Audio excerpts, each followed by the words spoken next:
Overview, Cancellation of Debt, COD, and its tax implications. Introduction to cancellation of debt. COD occurs when a debtor has a portion of their debt forgiven, which can be considered taxable income. Common examples of COD are credit card debt and mortgage debt. Key topics to cover. What is cancellation of debt? Debt forgiveness where the borrower is no longer obligated to repay. Common in situations involving credit cards, home mortgages, and business debts. The tax implications of canceled debt. 1099-C form. When debt is canceled, the creditor issues a 1099-C, reporting the amount of canceled debt as income. Income consideration. The IRS treats canceled debt as taxable income, unless certain exceptions apply. When canceled debt is not taxable. Bankruptcy. If debt is discharged in a bankruptcy proceeding, it is not considered taxable income. Credit card companies may still issue a 1099-C, but it is not taxable. Insolvency. If the debtor's liabilities exceed their assets at the time the debt is discharged, the canceled debt may not be taxable. The amount of insolvency needs to be calculated using Form 982, Discharge of Indebtedness. Non-recourse versus recourse debt. Non-recourse debt. If the debt is secured by property, like a home or car, the debtor may not be personally liable for any deficiency after the property is repossessed. Recourse debt. If the debtor is personally liable, like unsecured credit card debt, the debt may be canceled, and the IRS may treat it as taxable income.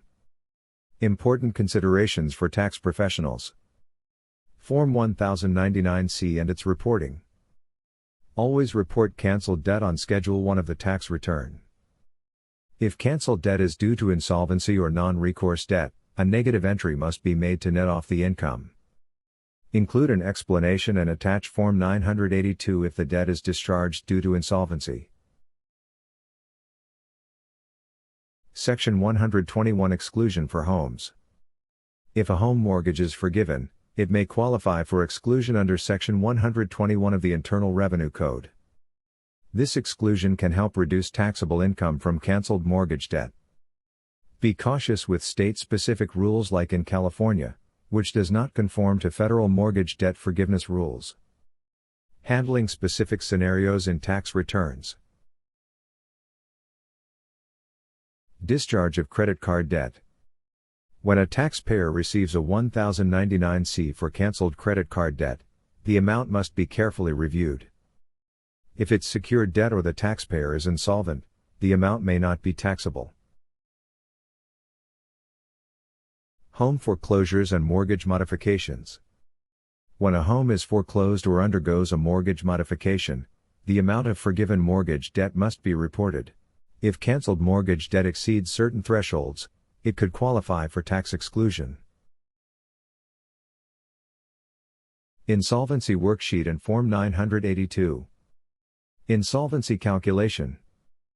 Calculate the debtor's total assets and liabilities as of the day before the debt was discharged.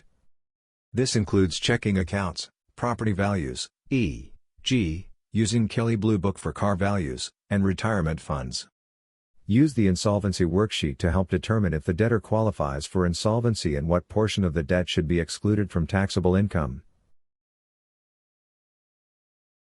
Form 982. Used to report the discharge of debt due to insolvency or bankruptcy. It helps exclude the canceled debt from taxable income if the debtor is eligible.